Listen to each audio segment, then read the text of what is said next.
Welcome to blessing today. ഇന്നത്തെ ഈ episode നിങ്ങളുടെ ലൈഫിൽ വലിയൊരു അനുഗ്രഹമായി മാറട്ടെ. ഇപ്പോൾ തന്നെ ഫോൺ എടുത്ത് ചിലരോടെങ്കിലും ബ്ലെസ്സിങ് ടുഡേ കാണുവാൻ ആവശ്യപ്പെടുക. നിങ്ങൾക്ക് ഒരു വാട്സാപ്പ് സന്ദേശം അയക്കാം, SMS അയക്കാം, അല്ലെങ്കിൽ ഒരു റിമൈൻഡറായി ഒരു മെസ്സേജ് നൽകാം. ഈ സമയത്ത് നമുക്ക് ഏവർക്കും ചേർന്ന് ഈ എപ്പിസോഡിൻ്റെ ഫൈനാൻഷ്യൽ പാർട്ട്നേഴ്സിന് വേണ്ടി പ്രാർത്ഥിക്കാം. കർത്താവെ, എറണാകുളത്തുള്ള വിനയ് ജേക്കബിനായി പ്രാർത്ഥിക്കുന്നു. തൻ്റെ ബർത്ത്ഡേ നാളെ സെലിബ്രേറ്റ് ചെയ്യുന്നല്ലോ. കർത്താവെ, തനിക്ക് ഏറ്റവും അനുഗ്രഹിക്കപ്പെട്ട ഒരു വിവാഹ ജീവിതം ഉണ്ടാകേണ്ടതിന് വേണ്ടി അങ്ങയോട് പ്രാർത്ഥിക്കുന്നു. മാത്രമല്ല, നല്ല ഒരു ജോലിയും ഏറ്റവും ഫ്രൂട്ട്ഫുള്ളായി മുന്നിലേക്ക് പോകുവാനും കർത്താവെ അങ്ങ് സഹായിക്കണമേ എന്ന് പ്രാർത്ഥിക്കുന്നു. കായംകുളത്ത് നിന്ന് ചന്ദ്രബോസിനു വേണ്ടി പ്രാർത്ഥിക്കുന്നു. തനിക്കും തൻ്റെ കുടുംബത്തിനും സകല രോഗങ്ങളിൽ നിന്നും പരിപൂർണ സൗഖ്യം അങ്ങ് നൽകണമേ. മക്കൾക്ക് അവരുടെ പഠനത്തിൽ മികവ് പുലർത്തുവാൻ അങ്ങ് സഹായിക്കണമേ എന്ന് ഞങ്ങൾ അങ്ങയോട് പ്രാർത്ഥിക്കുന്നു. Thank you father. ഞങ്ങളുടെ പ്രാർത്ഥന നീ കേട്ടതിനായി നന്ദി. യേശുവിൻ്റെ നാമത്തിൽ തന്നെ ആമേൻ. ഇപ്പോൾ ബ്രദർ ഡാമിയൻ നൽകിയ സന്ദേശത്തിന്റെ ഒരു ഭാഗം നിങ്ങളുടെ അനുഗ്രഹത്തിനായി കേട്ട് അനുഗ്രഹം പ്രാപിക്കുവിൻ. Romans 8 verse number 32 says, റോമാലേഖനം 8:32 പറയുന്നു, if you get Jesus you will get everything. നിനക്ക് യേശുവിനെ കിട്ടിയാൽ നിനക്ക് എല്ലാം കിട്ടി. 5 പേരോട് പറഞ്ഞു കൊടുത്തേ, നിനക്ക് യേശുവിനെ കിട്ടിയാൽ എല്ലാം കിട്ടി. 1, നിനക്ക് യേശുവിനെ കിട്ടിയാൽ എല്ലാം കിട്ടി. 2, നിനക്ക് യേശുവിനെ കിട്ടിയാൽ എല്ലാം കിട്ടി. 3, നിനക്ക് യേശുവിനെ കിട്ടിയാൽ എല്ലാം കിട്ടി. 4, നിനക്ക് യേശുവിനെ കിട്ടിയാൽ എല്ലാം കിട്ടി. 5. യേശുവിനെ കിട്ടിയാൽ എല്ലാം കിട്ടി. ഹല്ലേലൂയ. ആരെങ്കിലും ജീവിതത്തിൽ തകർന്ന് ആശങ്കാകുലരായി നിരാത്തിൽ ഇരിപ്പുണ്ടെങ്കിൽ പരിശുദ്ധാത്മാവ് പറയുന്നു, ചുമ്മാ നിന്റെ എനർജി കളയരുത്. ഉള്ള ശക്തി, മസിലിൻ്റെ ശക്തി കളയരുത്, മനസ്സിലെ ശക്തി കളയരുത്. എല്ലാം കർത്താവ് നിനക്ക് വേണ്ടി കരുതി വെച്ചിട്ടുണ്ട്. So we have a starting date and a finishing date. നമുക്ക് ആരംഭം കുറിക്കുന്ന ഒരു ദിവസമുണ്ട്, അവസാനിക്കുന്ന ഒരു ദിവസമുണ്ട്. We have a starting place and a finishing place. ആരംഭം കുറിക്കുന്ന സ്ഥലവുമുണ്ട്, പൂർത്തീകരിക്കുന്ന സ്ഥലവുമുണ്ട്. There is a route. അതിനൊരു വഴിയുണ്ട്. We have to prepare. അത് നമ്മൾ ഒരുങ്ങേണ്ടതുണ്ട്. The next is very important. അടുത്തത് വളരെ പ്രധാനപ്പെട്ടതാണ്. We in our journey of life will go through different seasons. നമ്മുടെ ജീവിതയാത്രയിൽ നാം വ്യത്യസ്തമായ കാലാവസ്ഥകളിലൂടെ, ഋതുഭേദങ്ങളിലൂടെ കടന്നു പോകും. എല്ലാവരും ശ്രദ്ധിച്ചോ, നമ്മുടെ ജീവിതയാത്രയിൽ വിവിധ കാലാവസ്ഥകളിലൂടെ അല്ലെങ്കിൽ സീസണുകളിലൂടെ നമ്മൾ കടന്നു പോകും. Number 1 is summer season. ഒന്നാമത്തേത് വേനൽക്കാലം. Summer season is A very good season. വേനൽക്കാലം എന്നത് വളരെ നല്ല കാലഘട്ടമാണ്. When we think about summer season, we think about summer holidays. നമ്മൾ വേനൽക്കാലത്തെ കുറിച്ച് ചിന്തിക്കുമ്പോൾ നമ്മുടെ വേനൽക്കാല അവധിയെ കുറിച്ച് നമ്മൾ ചിന്തിക്കാറുണ്ട്. We think about the days we played during the midsummer vacation. ആ മധ്യവേനൽ അവധിക്ക് നമ്മൾ കളിച്ചതെല്ലാം നമ്മൾ ഓർക്കാറുണ്ട്. April, May, my God, what a joy. ഓ, ഏപ്രിൽ മാസവും മെയ് മാസവും എന്തൊരു സന്തോഷം. That is the time boys come out with their cricket bats. ആൺകുട്ടികളെല്ലാം അവരുടെ ക്രിക്കറ്റ് ബാറ്റുമായിട്ട് പുറത്തേക്ക് ഇറങ്ങും. അങ്ങനെയാണ് അടിക്കുന്നത്. 6. ഓ, 6 ആയിരുന്നു. ഞാൻ 7 ആണെന്ന് വിചാരിച്ച് അടിച്ചു. See, that is a joyful time. അത് വളരെ സന്തോഷമുള്ള സമയമാണ്. Hallelujah. Hallelujah. Everyone passing through the life, the journey of life will pass through his summer or her summer. എല്ലാവരും അവരുടെ ജീവിതയാത്രയിൽ കടന്നു പോകുമ്പോൾ അവരുടെ ഒരു വേനൽ കാലത്തിലൂടെ അവർ കടന്നു പോകും. പക്ഷെ ഒരു കാര്യം ഇടയ്ക്ക് പറഞ്ഞോട്ടെ, ജീവിതം മൊത്തം സമ്മർ ആക്കരുത്, കളിച്ചു കളയരുതെന്ന്. 30 വയസ്സായാലും ചിലരുടെ സമ്മർ മാറിയിട്ടില്ല, ഇപ്പോഴും കളിച്ചു കിടക്കുക. No, it is only the childhood days. അത് നമ്മളുടെ ഒരു കുട്ടിക്കാലത്തിന് തുല്യം മാത്രമാണ്. Hallelujah. Hallelujah. After that there comes spring season. അതിനുശേഷം വസന്തം വരുന്നു. Hallelujah. Hallelujah. എല്ലാവരും പറഞ്ഞേ വസന്തം. വസന്തം. That is the youth stage. നമ്മുടെ യൗവന കാലഘട്ടമാണത്. Hallelujah. Hallelujah. That is a time flowers blossom. പുഷ്പങ്ങൾ പൂക്കുന്ന ഒരു കാലഘട്ടമാണ്. Life is blooming, life is blossoming. ഇതാ ജീവിതം പുഷ്പിക്കുന്ന വളരുന്ന ഒരു കാലഘട്ടമാണ്. That's a time sometimes girls will will want to give flowers to boys. Boys will want to give flowers to girls. ആ ഒരു കാലഘട്ടത്തിലാണ് പെൺകുട്ടികൾക്ക് ആൺകുട്ടികൾക്ക് പൂവ് കൊടുക്കാൻ തോന്നുന്നത്, ആണുങ്ങൾക്ക് പെൺകുട്ടികൾക്ക് പൂവ് കൊടുക്കാൻ തോന്നുന്നത്. That is the spring season. അതാണ് വസന്ത കാലഘട്ടം. The journey of life will go through different seasons. നമ്മുടെ ജീവിതയാത്ര നിരവധി കാലാവസ്ഥകളിലൂടെ കടന്നു പോകും. When people come to the youth stage, youth phase of their life, ആളുകൾ അവരുടെ യൗവന കാലഘട്ടത്തിലേക്ക് കടന്നു വരുമ്പോൾ they have a lot of questions. അവർക്ക് നിരവധി ചോദ്യങ്ങൾ ഉണ്ടാകും. Not only that, they will start questioning others. അവർ മറ്റുള്ളവരെയും ചോദ്യം ചെയ്യാൻ തുടങ്ങും. They will start questioning their parents, അവരുടെ മാതാപിതാക്കളെ, sometimes teachers, ടീച്ചർമാരെ, elders, മുതിർന്നവരെ, spiritual people, ആത്മീക നേതാക്കന്മാരെ. and they will start rationalizing things. കാര്യങ്ങളെ വകഭേദത്തോടെ അല്ലെങ്കിൽ ചോദ്യം ചെയ്യാൻ അവർ That's the തുടങ്ങും. time they think that they are intelligent and smarter than everyone. അവർ ആ സമയത്ത് ചിന്തിക്കും, ഞാൻ ഭയങ്കര ബുദ്ധിജീവിയാണ്, എല്ലാവരെക്കാൾ ഞാൻ കേമനാണ്. They think that they are something in life. ഓ, ഞാൻ ജീവിതത്തിൽ എന്തൊക്കെ ആണെന്ന് സ്വയം ചിന്തിക്കുന്ന കാലഘട്ടം. So in the other season, in the summer season, they would believe everything. ആ വേനൽ കാലഘട്ടത്തിൽ അവരെല്ലാം വിശ്വസിക്കുന്നവരാണ്. But in this season, in spring season, they find it difficult to believe everything others are saying, because they start thinking and thinking and thinking. എന്നാൽ ഈ വസന്ത കാലഘട്ടത്തിൽ അവർ മറ്റുള്ളവർ പറയുന്നതെല്ലാം വിശ്വസിക്കില്ല. കാരണം അവരിങ്ങനെ യുക്തി കൊണ്ട് ചിന്തിച്ചു കൊണ്ടിരിക്കും. Are you with me tonight? നിങ്ങൾ എന്റെ കൂടെയുണ്ടോ? Hallelujah. Hallelujah. And they will start doubting God. മാത്രമല്ല അവർ ദൈവത്തെ സംശയിക്കാൻ തുടങ്ങും. Many youths will become prodigals in their life. പല യുവാക്കന്മാർ അവരുടെ ജീവിതത്തിൽ ധൂർത്തന്മാരായി മാറുന്നു. They tend to waywardness and they tend to sinfulness in their life. അവരുടെ ജീവിതത്തിൽ പാപ വഴികളിലേക്ക് അവർ ആ സമയത്തേക്ക് തിരിയുന്നു. What does the Bible say about this season? എന്നാൽ ഈ കാലഘട്ടത്തെ കുറിച്ച് ബൈബിൾ എന്താണ് പറയുന്നത്? Ecclesiastes chapter 12 verse number 1. സഭാപ്രസംഗി 12:1. Remember now your creator in the days of your youth, നിന്റെ യൗവന കാലത്ത് നിന്റെ സൃഷ്ടാവിനെ ഓർത്തുകൊള്ളുക. before the difficult days come and the years draw near, when you say I have no pleasure in them. ദുർദിവസങ്ങൾ വരികയും എനിക്ക് ഇഷ്ടമില്ല എന്ന് നീ പറയുകയും ചെയ്യുന്ന കാലഘട്ടം വരും. Are you with me tonight? നിങ്ങൾ എന്റെ ഒപ്പമുണ്ടോ? Any youngster listening to me, if you have drifted away from the path of righteousness, from the way of God, tonight the Holy Spirit is asking you to come back. ഏതെങ്കിലും യൗവനക്കാരന്റെ ശബ്ദം കേൾക്കുന്നുണ്ടെങ്കിൽ, നിങ്ങൾ ദൈവിക വഴിവിട്ട് വ്യതിചലിച്ച് നടക്കുന്ന ഒരു വ്യക്തിയാണെങ്കിൽ, പരിശുദ്ധാത്മാവ് പറയുന്നു, മടങ്ങി വരിക. In this stage, easily they can go away from God and easily they can come back to God. ഈ ഒരു കാലഘട്ടത്തിൽ അവർ വളരെ എളുപ്പത്തിൽ ദൈവവഴിയിൽ നിന്ന് വ്യതിചലിച്ചു പോവുകയും എന്നാൽ എളുപ്പത്തിൽ തന്നെ മടങ്ങി വരികയും ചെയ്യുന്ന ഒരു കാലഘട്ടമാണ്. I have heard about a real story about the painting The Last Supper. ഞാൻ അന്ത്യ അത്താഴം എന്ന ചിത്രത്തിന്റെ ആ പെയിന്റിംഗിന്റെ യഥാർത്ഥ കഥ ഞാൻ കേട്ടിട്ടുണ്ട്. We all know that The Last Supper was painted by Leonardo da Vinci. നമുക്കെല്ലാവർക്കും അറിയാം, അന്ത്യ അത്താഴം അത് വരച്ചത് ലിയോനാർഡോ ഡാ വിഞ്ചിയാണ്. It is known as his masterpiece. അദ്ദേഹത്തിന്റെ മാസ്റ്റർ പീസ് ആയിട്ടാണ് അറിയപ്പെടുന്നത്. In those days, life models, some real person had to sit before the painter and looking at that model they used to paint. അന്നത്തെ കാലഘട്ടത്തിൽ യഥാർത്ഥത്തിൽ ആളുകൾ തന്നെ അവിടെ ഒരു മോഡലായിട്ട് വന്നിരിക്കും, അവരെ നോക്കിക്കൊണ്ടാണ് ഇവർ വരക്കുന്നത്. So he wanted to have 13 young people. അദ്ദേഹത്തിന് 13 ചെറുപ്പക്കാരെ ആവശ്യമായിരുന്നു. Jesus plus 12 disciples. യേശു തന്റെ 12 ശിഷ്യന്മാരെ കാണിക്കുന്നത്. He prepared the canvas and everything. താൻ തന്റെ ക്യാൻവാസ് എല്ലാം ഒരുക്കി. It took 7 years for him to finish the painting. ആ പെയിന്റിംഗ് പൂർത്തിയാക്കാൻ വേണ്ടി അദ്ദേഹത്തിന് 7 വർഷം എടുത്തു. He interviewed hundreds and hundreds of youths.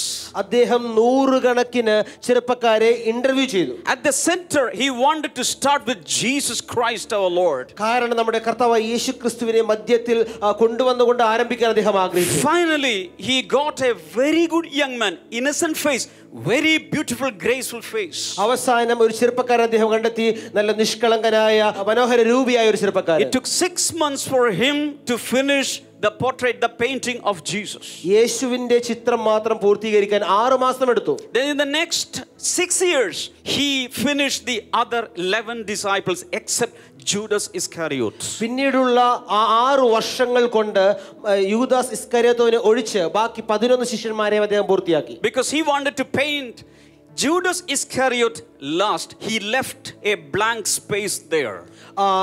ഏറ്റവും അവസാനമാണ് യൂദാസിനെ വരക്കുവാൻ ലിയോനോട് ആഗ്രഹിച്ചത്. അതിനുവേണ്ടി ഒരു സ്പേസ് അദ്ദേഹം ഇട്ടിരുന്നു. So he had finished all the others, and finally he wanted to finish his masterpiece, and he wanted to find out the proper candidate. തന്റെ മറ്റെല്ലാ കഥാപാത്രങ്ങളെയും വരച്ചു തീർത്തു. അവസാനം അദ്ദേഹം പൂർത്തീകരിക്കുവാനായി യൂദാസിന് പറ്റിയ ആളെ നോക്കി നടന്നു. He searched everywhere, and finally in Rome he got a news from Rome that there is a very good candidate in a dungeon. അവസാനം റോമിൽ നിന്ന് തനിക്കൊരു വിവരം ലഭിച്ചു. ആ റോമ പട്ടണത്തിൽ ഒരു കുണ്ടറയിൽ കിടക്കുന്ന ഒരു വ്യക്തിയുണ്ട്. He was sentenced for life. He was sentenced for death. ആ വ്യക്തി ഇതാ വധശിക്ഷയ്ക്ക് വിധിക്കപ്പെട്ട് കിടക്കുകയാണ്. And he reached there. Leonardo da Vinci landed in Rome. Leonardo da Vinci റോമിലേക്ക് എത്തിച്ചേർന്നു. And when he reached there with special permission from the king, he brought the criminal to Milan where he was doing his painting. താൻ രാജാവിന്റെ അനുമതിയോടുകൂടെ തന്റെ painting നടത്തിക്കൊണ്ടിരുന്ന Milan എന്ന് പറയുന്ന സ്ഥലത്തേക്ക് ഈ കുറ്റവാളിയെ കൂട്ടിക്കൊണ്ടുപോയി. Are you with me tonight? നിങ്ങൾ എന്നോടൊപ്പം ഉണ്ടോ? It took 6 months, another 6 months for him to finish painting his portrait, because he had a very wicked face, very cruel face. കാരണം വളരെ ക്രൂരമായ സൂത്രക്കാരനായ ഒരു മുഖമായതുകൊണ്ട് 6 മാസമാണ് താൻ അതിനെ ചിത്രീകരിക്കാൻ എടുത്തത്. And finally the painting was over. അവസാനം ആ പെയിന്റിംഗ് പൂർത്തിയായി. The gods came to take the criminal away. ഭടന്മാർ വന്ന് ഈ കുറ്റവാളിയെ തിരികെ കൊണ്ടുപോകാനായി വന്നു. As he was going, അദ്ദേഹം കടന്നു പോകുമ്പോൾ suddenly he stopped. പെട്ടെന്ന് അദ്ദേഹം നിന്നു. The criminal stopped there. ആ കുറ്റവാളി നിന്നു. Then he rushed back to Leonardo da Vinci. Leonardo da വിഞ്ചിയുടെ അടുക്കലേക്ക് ഓടി വന്നു. And he said, Da Vinci, ഡാ Vinci, did you not recognize me? നിനക്ക് എന്നെ മനസ്സിലായില്ലേ? I was the same person who sat before you 6 months in the beginning. I was Jesus for you. Leonardo da Vinci, അങ്ങയുടെ മുൻപിൽ 6 മാസം ഇരുന്ന യേശുവായിട്ട് നീ എന്നെയാണ് വരച്ചത്. And he started crying. അവൻ കരയാൻ തുടങ്ങി. In the course of life, in the journey of life, this innocent young man had drifted into sinful ways, and he ended up in a dungeon in Rome. കാരണം ഈ 6 വർഷത്തിനിടയ്ക്ക് ഈ ചെറുപ്പക്കാരൻ പാപ വഴികളിലേക്ക് പോയി കുറ്റകൃത്യങ്ങളിലേക്ക് കടന്ന് റോമ കാരാഗൃഹത്തിൽ അടക്കപ്പെട്ടു. And he became Judas. അവൻ ഇതാ ഒരു യൂദാസായി മാറി. So in this season, youngsters easily drift away from God, and they can easily come back also. ഈ ഒരു കാലഘട്ടത്തിൽ ചെറുപ്പക്കാർ വേഗത്തിൽ ദൈവവഴിയിൽ നിന്ന് അകന്നു പോകുന്നു. എന്നാൽ അവർക്ക് വേഗത്തിൽ തന്നെ മടങ്ങി വരുവാനും കഴിയും. The Holy Spirit tells me tonight, പരിശുദ്ധാത്മ ഈ രാത്രി എന്നോട് there പറയുന്നു, are many parents worried about your children. ഇവിടെ അവരുടെ മക്കളെ കുറിച്ച് ഓർത്ത് ആകുലപ്പെടുന്ന നിരവധി മാതാപിതാക്കളുണ്ട്. Some of your children, they used to serve God, but now they have gone back away into this world. നിങ്ങളുടെ മക്കളിൽ പല ആളുകളും അവർ ഒരു കാലഘട്ടത്തിൽ ദൈവത്തെ ശുശ്രൂഷിച്ചവരാണ്, എന്നാൽ ദൈവവഴിയിൽ നിന്ന് ഇന്ന് വിട്ടുപോയിരിക്കുകയാണ്. But tonight the promise of the Lord is coming to you. എന്നാൽ ദൈവത്തിന്റെ വാഗ്ദാനം നിങ്ങളുടെ മേൽ വരുന്നു. All your children, the Holy Spirit is going to bring back to you. നിങ്ങളുടെ സകല മക്കളെയും പരിശുദ്ധാത്മാവ് മടക്കി കൊണ്ടുവരാൻ പോവുകയാണ്. How many of you believe that? നിങ്ങൾ എത്ര പേർ വിശ്വസിക്കുന്നു? Clap your hands and worship the Lord. കരങ്ങളെ ചേർത്തടിച്ച് യേശുവിനെ ആരാധിച്ചാലും. Hallelujah. Hallelujah. So as we are passing through this journey of life, ഈ ജീവിതയാത്രയിലൂടെ നമ്മൾ കടന്നു പോകുമ്പോൾ the next is autumn season. അടുത്തത് ഗ്രീഷ്മ കാലഘട്ടമാണ്. This is also called the fall. അതിനെ ഗ്രീഷ്മ കാലഘട്ടം അല്ലെങ്കിൽ ഇലകൾ കൊഴിയുന്ന കാലഘട്ടം എന്ന് So പറയുന്നു. this is the time the trees are shedding their leaves. ഈ കാലഘട്ടത്തിലാണ് വൃക്ഷങ്ങൾ അവരുടെ ഇലകളെ കൊഴിക്കുന്നത്. Many things are leaving, പലതും വിട്ടുപോയിക്കൊണ്ടിരിക്കുന്നു. new things are coming. പുതിയ കാര്യങ്ങൾ വരുന്നു. In other words, when we reach this season of life, many relationships will wither away. അതിന്റെ അർത്ഥം ഇതാണ്, ഈ ഒരു കാലഘട്ടം എത്തുമ്പോൾ പല ബന്ധങ്ങളും അത് ഉണങ്ങി വാടി നമ്മളെ വിട്ടുപോകും. But some new relationships are coming. എന്നാൽ ചില പുതിയ ബന്ധങ്ങൾ ഇതാ വരുന്നു. I'm talking about your marriage and family life. നിങ്ങളുടെ കുടുംബത്തെക്കുറിച്ച് വിവാഹത്തെക്കുറിച്ചാണ് ഞാൻ You had സംസാരിക്കുന്നത്. 110 friends. നിങ്ങൾക്ക് 110 സുഹൃത്തുക്കളുണ്ടായിരുന്നു. But after the bachelor's party and after your wedding, now you have only one best friend, your better half. എന്നാൽ നിങ്ങളുടെ ബാച്ചലർ പാർട്ടിക്ക് ശേഷം നിങ്ങളുടെ വിവാഹത്തിന് ശേഷം നിങ്ങൾക്ക് ഇപ്പോൾ ഏക ഉറ്റ സുഹൃത്തേ ഉള്ളൂ. നിങ്ങളുടെ Many relationships diminished away. നിങ്ങളുടെ പല ബന്ധങ്ങളും അകന്നകന്നു പോയി. New relationships started forming up. പുതിയ പുതിയ ബന്ധങ്ങൾ ഇതാ രൂപം കൊള്ളുന്നു. You may go through some storms in your life. നിങ്ങളുടെ ജീവിതത്തിൽ കൊടുങ്കാറ്റുകളിലൂടെ നിങ്ങൾ കടന്നു പോകാം. Sometimes when you are leading a family or when you are leading a family life, sometimes storms may blow at നിങ്ങൾ you. ഒരു കുടുംബജീവിതം മുൻപോട്ട് നയിക്കുമ്പോൾ ഒരുപക്ഷെ കൊടുങ്കാറ്റുകൾ നിങ്ങളുടെ ജീവിതത്തിനെതിരെ ആഞ്ഞടിക്കും. Sometimes you'll be confused. നിങ്ങൾ ആശയക്കുഴപ്പത്തിലാകും. Is my choice the right choice? അയ്യോ, ഞാൻ തിരഞ്ഞെടുത്തത് What is യഥാർത്ഥത്തിലായിരുന്നോ? happening to me? അയ്യോ, എനിക്ക് എന്താ Is സംഭവിക്കുന്നത്? this the will of ഇത് God? ദൈവഹിതമായിരുന്നോ? But the Holy Spirit is telling you tonight, ഇന്ന് പരിശുദ്ധാത്മാവ് നിങ്ങളോട് പറയുന്നു, Jesus will be in any season of your life. നിങ്ങളുടെ ജീവിതത്തിന്റെ ഏത് കാലഘട്ടത്തിലും കർത്താവ് യേശു നിങ്ങളുടെ കൂടെയുണ്ട്. Shout hallelujah to this Jesus. ഈ യേശുവിന് ഉറക്കെ ഒരു hallelujah. Hallelujah. Hallelujah. In different seasons of life, the promise of God says, I will be with you. I will never leave you nor forsake you. നിങ്ങളുടെ ജീവിതത്തിന്റെ ഏത് കാലഘട്ടമായിരുന്നാലും കർത്താവ് നിങ്ങളോട് പറയുകയാണ്, ഞാൻ നിന്നോട് കൂടെയുണ്ട്, ഞാൻ നിന്നെ ഒരു നാളും ഉപേക്ഷിക്കുകയില്ല. Hallelujah. Hallelujah. Then comes the winter season. ഇതാ മഞ്ഞുകാലം വരികയാ. I'm talking about the adulthood and the old age. നിങ്ങളുടെ മധ്യാഹ്ന സമയം, നിങ്ങളുടെ പ്രായം ചെന്ന കാലഘട്ടത്തെയാണ് ഞാൻ പറയുന്നത്. Snow is coming. It is very cold, extreme cold. ഇതാ മഞ്ഞ് വീഴുകയാണ്, വളരെ തണുത്ത കാലഘട്ടം. You don't want to travel too much in the open air. നിങ്ങൾ പുറത്തേക്കൊക്കെ ഒത്തിരി യാത്ര ചെയ്യാൻ ഇനി It's ആഗ്രഹിക്കുന്നില്ല. very cold outside. ഓ, പുറത്ത് ഭയങ്കര തണുപ്പാണ്. You want to use a sweater ഓ, നിങ്ങൾക്കൊരു സ്വെറ്റർ വേണം. and other woolen clothes. നിങ്ങൾക്ക് ഊഷ്മളത നൽകുന്ന ഷോളുകൾ നിങ്ങൾക്ക് ആവശ്യമാണ്.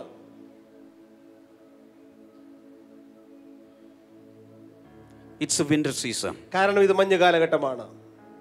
Remember, if you're in spring season, winter season is coming. നിങ്ങൾ ഒരു വസന്ത കാലഘട്ടത്തിലാണെങ്കിൽ ഇതാ മഞ്ഞുകാലം വരുന്നുണ്ട്. If you're in autumn season, a winter season is following. നിങ്ങൾ ഗ്രീഷ്മ കാലഘട്ടത്തിലാണെങ്കിൽ ഇതാ ഒരു മഞ്ഞ് കാലഘട്ടം വരുന്നുണ്ട്. This is the time you are old, your children are getting married. ഈ സമയത്ത് നിങ്ങൾ പ്രായം ചെന്നിരിക്കുന്നു, എന്നാൽ നിങ്ങളുടെ കുഞ്ഞുങ്ങൾ ഇതാ വിവാഹിതരാകുന്നു. Sometimes after their marriage they are settling away from you. അവരുടെ വിവാഹത്തിന് ശേഷം അവർ നിങ്ങളെ വിട്ട് പല സ്ഥലങ്ങളിൽ അവർ സെറ്റിൽ You ചെയ്യുന്നു. have something called the empty nest syndrome. നിങ്ങൾക്കിതാ ശൂന്യത അനുഭവപ്പെട്ടുകൊണ്ടിരിക്കുന്നു. But remember, He is the God of generations. ഓർക്കുക, നമ്മുടെ ദൈവം തലമുറകളുടെ ദൈവമാണ്. You will start seeing your children and children's children. നിങ്ങൾ നിങ്ങളുടെ മക്കളെയും മക്കളുടെ മക്കളെയും നിങ്ങൾ കാണും. He is the God of generations. അവൻ തലമുറകളുടെ ദൈവമാണ്. As I was with Abraham, I will be with you, Isaac.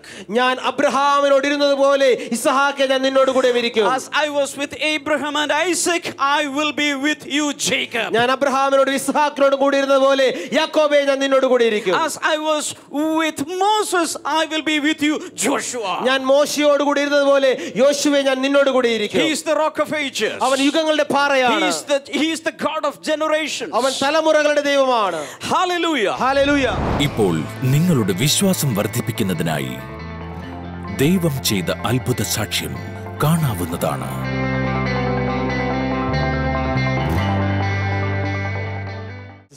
ഈ ബ്രദറിൻ്റെ പേര് സുനിൽ കുമാർ എന്നാണ്. തിരുവനന്തപുരത്തു നിന്നാണ് താൻ വരുന്നത്. തൻ്റെ ജീവിതത്തിൽ 38 വർഷത്തോളമായി പുകവലിക്ക് താൻ അടിമയായിരുന്നു. സ്ഥിരമായി തൻ്റെ 15ാമത്തെ വയസ്സ് മുതൽ പുകവലി തൻ്റെ കൂടെയുണ്ട്. ഇങ്ങനെയാണ് പറഞ്ഞത്, താൻ ഒരു ചെയിൻ സ്മോക്കറാണ്. ഒരു ദിവസം തന്നെ ഒരുപാട് പാക്കറ്റുകൾ സിഗരറ്റുകൾ വലിച്ച് തള്ളുമായിരുന്നു. അങ്ങനെ ഏകദേശം 38 വർഷത്തോളം സിഗരറ്റ് വലിയും കുറച്ചായി മദ്യപാനം ഉണ്ടായിരുന്നു.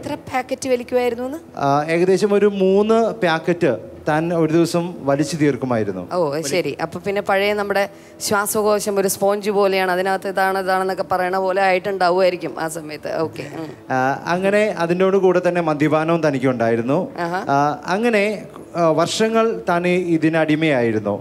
അങ്ങനെ ഈ കഴിഞ്ഞ സെപ്റ്റംബർ 31-ാം തീയതി തൻ്റെ ജീവിതത്തിൽ സംഭവിച്ച ഒരു കാര്യമെന്ന് പറയുന്നത്, താൻ പെട്ടെന്ന് ഒരു ദിവസം വോമിറ്റ് ചെയ്തു. 31-ാം തീയതി വോമിറ്റിംഗ് ഉണ്ടായി തനിക്ക്. വോമിറ്റ് ചെയ്തപ്പോൾ തന്നെ ശബ്ദത്തിൻ്റെ കൂടെ തന്നെ ബ്ലഡ് അതിനോട് കൂടെ വന്നു. വേഗത്തിൽ തന്നെ ഹോസ്പിറ്റലിൽ കൊണ്ടുപോയി. അതിനുശേഷം മോഷനിലൂടെ ഒക്കെ ബ്ലഡാണ് പോയിക്കൊണ്ടിരുന്നത്. വോമിറ്റ് ചെയ്തപ്പോഴും ബ്ലഡ് ഉണ്ടായിരുന്നു, പിന്നീട് വയറ്റിൽ നിന്ന് പോകുന്നതിലും ബ്ലഡ് ഉണ്ടായിരുന്നു. അതെ, ബ്ലഡ് ഉണ്ടായിരുന്നു.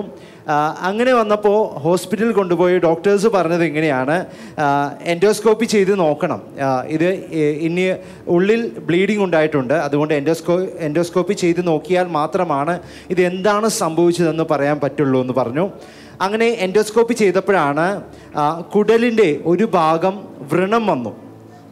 കുടലിൻ്റെ ഒരു ഭാഗത്ത് വ്രണമായിരുന്നു. അത് കുടലിൻ്റെ പുറത്ത് കാണുമായിരുന്നു എന്നാണ് ഡോക്ടേഴ്സ് പറഞ്ഞത്. എൻഡോസ്കോപ്പി ചെയ്തപ്പോൾ അവർ പറഞ്ഞത് കുടലിൻ്റെ ഒരു ഭാഗം മുഴുവനും വ്രണമായി തീർന്നു കഴിഞ്ഞു. ഇനി ഒരു കാര്യം മാത്രം ചെയ്യാൻ പറ്റുള്ളൂ, ക്ലിപ്പ് ചെയ്യണമെന്ന് പറഞ്ഞു. ഡോക്ടേഴ്സ് പറഞ്ഞു ക്ലിപ്പ് ചെയ്യണം എന്ന് പറഞ്ഞ് വേഗത്തിൽ തന്നെ ഇദ്ദേഹത്തെ CCUലോട്ട് ചെയ്യണമെന്ന് ഉദ്ദേശിച്ചത് കുടലിനകത്താണ് ക്ലിപ്പ് ചെയ്യാനായിട്ട്. അതായത് കുറച്ച് മുറിച്ച് മാറ്റിയിട്ടാണോ അതോ അല്ലാതെ ചുമ്മാ ഇത് പിരിന്നു പോയി ക്ലിപ്പ് ചെയ്തു. ഓക്കെ, അങ്ങനെ ക്ലിപ്പ് ചെയ്യണമെന്ന് പറഞ്ഞു. ഓക്കെ, വേഗത്തിൽ തന്നെ ഡോക്ടർമാർ തന്നെ CCUലോട്ട് മാറ്റി അവിടെ നിന്നും തൻ്റെ കുടലിൻ്റെ ഭാഗം ക്ലിപ്പ് ചെയ്തു. ക്ലിപ്പ് ചെയ്ത് കഴിഞ്ഞപ്പോഴാണ് ഡോക്ടേഴ്സ് ഇങ്ങനെ പറഞ്ഞത്, ഞങ്ങളെ കൊണ്ട് കഴിയുന്നത് ഞങ്ങൾ പരമാവധി എല്ലാം ചെയ്തു, ഇനി എന്തെങ്കിലും ചെയ്യണമെങ്കിൽ ദൈവത്തിന് മാത്രമേ കഴിയുകയുള്ളൂ എന്ന് ഡോക്ടർമാർ തന്നോട് പറഞ്ഞു. തൻ്റെ ഭാര്യയും മക്കളും 4 വർഷമായി തിരുവനന്തപുരം ബ്ലെസ്സിങ് സെൻറ്ററിൽ വരുന്നുണ്ടായിരുന്നു. ഇദ്ദേഹം അവിടെ വരില്ലായിരുന്നു. പക്ഷേ പ്രാർത്ഥനയ്ക്ക് വിരോധിയൊന്നുമല്ല, പക്ഷേ പ്രാർത്ഥനയ്ക്ക് താൻ വരില്ല. പക്ഷേ അവിടെ ആ ഹോസ്പിറ്റലിൽ CCUവിൽ കിടന്നുകൊണ്ട് താൻ ഇങ്ങനെ പറഞ്ഞു, എൻ്റെ കർത്താവേ, എൻ്റെ ജീവിതം ഇനി ഞാൻ എൻ്റെ യേശുവിന് വേണ്ടി മാത്രം മാറ്റിവെക്കുകയാണ് എന്ന് താൻ അവിടെ തീരുമാനിച്ച് താൻ അവിടെ വിശ്വസിച്ചു പറഞ്ഞു. ഇതിന് ശേഷം, ഈ രോഗത്തിന് ശേഷം ഞാൻ വെളിയിൽ വരുമ്പോൾ ഞാൻ സ്നാനപ്പെടുമെന്ന് തന്നെ ഉറപ്പിച്ച് താൻ പറഞ്ഞു. എവിടെ ഹോസ്പിറ്റലിൽ കിടന്നിട്ടാണ് ഈ തീരുമാനമെടുത്തത്? അത് ശരി. അപ്പോൾ തന്നെ തൻ്റെ ഭാര്യ പ്രയർ കോൾ സെൻ്റർ വിളിച്ച് പ്രാർത്ഥിക്കുന്നുണ്ടായിരുന്നു. അതോടൊപ്പം തന്നെ തിരുവനന്തപുരം ബ്ലെസ്സിങ് സെൻ്ററിൽ ശുശ്രൂഷകരെ വിളിച്ച് പ്രാർത്ഥിക്കുന്നുണ്ടായിരുന്നു. അവിടെ ശുശ്രൂഷകൻ ഇവരുടെ ഹോസ്പിറ്റലിൽ ചെന്ന് ഇദ്ദേഹത്തിന് വേണ്ടി പ്രാർത്ഥിച്ചായിരുന്നു. ഇദ്ദേഹം പറഞ്ഞത് ഇങ്ങനെയാണ്, ആ സഹോദരി നിരന്തരമായി ഇങ്ങനെ പ്രയർ കോൾ സെൻ്ററിലോട്ടും പ്രാർത്ഥനാ സെൻ്ററിലോട്ടും വിളിക്കുന്നത് കണ്ട് തൻ്റെ ഉള്ളിലൊരു വലിയൊരു വിശ്വാസം ഉണ്ടായി. ദൈവത്തിന് മാത്രമേ കഴിയുള്ളൂ എന്ന് ഡോക്ടർമാർ പറഞ്ഞുവെങ്കിൽ ഇനി എനിക്ക് ആ ദൈവമല്ലാതെ മറ്റൊരു രക്ഷ ഇല്ല എന്ന് തന്നെ താൻ പറഞ്ഞു. ഈ സഹോദരൻ പറഞ്ഞത് ഇങ്ങനെയാണ്, അവിടെ തന്നോട് കൂടെ കിടന്ന മറ്റ് 7 രോഗികൾ തന്നോട് കൂടെ CCUവിൽ കിടക്കുന്നുണ്ടായിരുന്നു. അവരെല്ലാവരും മരിച്ചുപോയി. പക്ഷേ അതിൻ്റെ ഉള്ളിൽ നിന്ന് ജീവനോടെ പുറത്തു വന്നത് താൻ മാത്രമാണ്. താൻ ഇന്ന് യേശുവിൻ്റെ സാക്ഷിയായി ജീവിക്കുക. താൻ അന്ന് തീരുമാനമെടുത്തതുപോലെ താൻ സ്നാനപ്പെട്ടു. ഇന്ന് തിരുവനന്തപുരം ബ്ലെസ്സിങ് സെൻ്ററിൽ ഏറ്റവും ആക്റ്റീവായി പ്രവർത്തിക്കുന്നു. കൈകളടിച്ച് കർത്താവിനെ സ്തുതിച്ചാലും.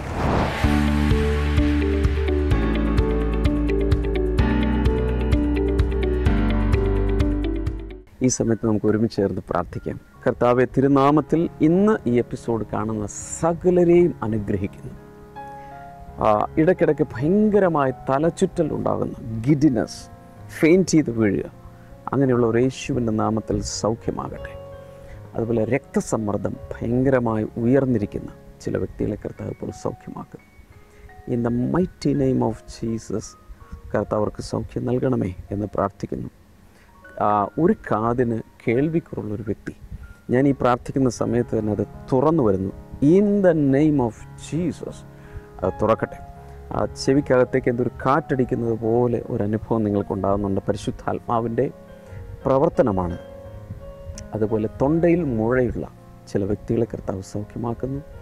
In the name of Jesus ഹാർട്ടിൻ്റെ രോഗങ്ങൾ, അതുപോലെ ലങ്സിൻ്റെ രോഗങ്ങൾ കർത്താവ് യേശുവിൻ്റെ നാമത്തിൽ ഇപ്പോൾ സൗഖ്യമാകട്ടെ. അതുപോലെ തന്നെ ക്രിയാറ്റിൻ ലെവൽ അബ്നോർമലായിട്ട് അത് മുഖാന്തരം പ്രയാസം അനുഭവിക്കുന്ന ചില വ്യക്തികളെ കർത്താവ് സൗഖ്യമാക്കുന്നു.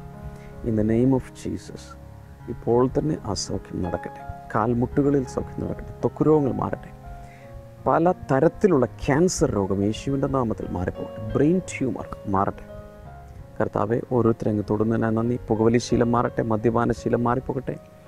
പ്രാർത്ഥന കേട്ടതിനാൽ നന്ദി പറയുന്നു യേശുവിൻ്റെ നാമത്തിൽ തന്നെ. ആമേൻ. ഇന്നത്തെ ബ്ലെസ്സിങ് ടുഡേ കണ്ടതിന് പ്രത്യേകിച്ച് നന്ദി പറയുന്നു. നാളെ രാവിലെ 7 മണിക്ക് ബ്ലെസ്സിങ് ടുഡേ യൂട്യൂബ് ചാനലിൽ ഹിന്ദി ബ്ലെസ്സിങ് ടുഡേ അപ്ലോഡ് ചെയ്യപ്പെടും. അതുകൊണ്ട് ബ്ലെസ്സിങ് ടുഡേ യൂട്യൂബ് ചാനൽ ഇപ്പോൾ തന്നെ സബ്സ്ക്രൈബ് ചെയ്യുക. ഈ വിവരം നിങ്ങൾക്ക് അറിയാവുന്ന ഹിന്ദി അറിയാവുന്നവരോട് പറയണം. അവർക്കിതിൻ്റെ ലിങ്കുകൾ ഫോർവേഡ് ചെയ്ത് കൊടുക്കണം. അതിലൂടെ കർത്താവ് ഒത്തിരി പേരെ സ്പർശിക്കട്ടെ. അതിൻ്റെ ഒരു പങ്കാളിയായി നിങ്ങൾക്കും മാറാൻ കഴിയും. എല്ലാ ദിവസവും രാവിലെ 6 മണി മുതൽ 7 മണി വരെ ബ്ലെസ്സിങ് ടുഡേ മോർണിംഗ് ഗ്ലോറി നടക്കുന്നുണ്ട്. എങ്ങനെയാണ് നിങ്ങൾക്കതിൽ പങ്കെടുക്കാൻ കഴിയുന്നത്? നിങ്ങൾ ചെയ്യേണ്ടത് ബ്ലെസ്സിങ് ടുഡേയുടെ യൂട്യൂബ് ചാനൽ സബ്സ്ക്രൈബ് ചെയ്യുക. യൂട്യൂബിൽ ബ്ലെസ്സിങ് ടുഡേ എന്ന് സെർച്ച് ബാറിൽ ടൈപ്പ് ചെയ്യുക. ബ്ലെസ്സിങ് ടുഡേയുടെ ചാനൽ പേജ് തുറന്നു വരുമ്പോൾ അവിടെ സബ്സ്ക്രിപ്ഷൻ ബട്ടൺ പ്രസ് ചെയ്യുക. മാത്രമല്ല അതിനുശേഷം അതിൻ്റെ തൊട്ടടുത്ത് തന്നെ ഒരു ബെൽ ബട്ടൺ കാണും, അതുകൂടെ പ്രസ് ചെയ്യുക. എല്ലാ ദിവസവും രാവിലെ 6 മണിയാകുമ്പോൾ നിങ്ങൾക്ക് നിങ്ങളുടെ മൊബൈലിൽ നോട്ടിഫിക്കേഷൻ ലഭിക്കും. 1 മണിക്കൂറുള്ള ആ പ്രോഗ്രാമിൽ ദിവസവും വായിക്കേണ്ട വചനഭാഗം 1 വർഷം കൊണ്ട് പൂർത്തിയാക്കാവുന്ന രീതിയിൽ ദിവസവും ബൈബിൾ വായിക്കേണ്ട ഭാഗം വായിക്കുന്നുണ്ട്. നിങ്ങൾക്ക് കൂടെ വായിക്കാൻ കഴിയും. കൂടാതെ എല്ലാ ദിവസവും ഒരു ബൈബിൾ സ്റ്റഡി നടക്കുന്നുണ്ട്. ഇപ്പോൾ മത്തായി എഴുതിയ സുവിശേഷം പഠിപ്പിച്ചുകൊണ്ടിരിക്കുന്ന സമയമാണ്. അതുകൊണ്ട് ഇന്ന് തന്നെ നിങ്ങൾ blessing today YouTube channel subscribe ചെയ്യുക.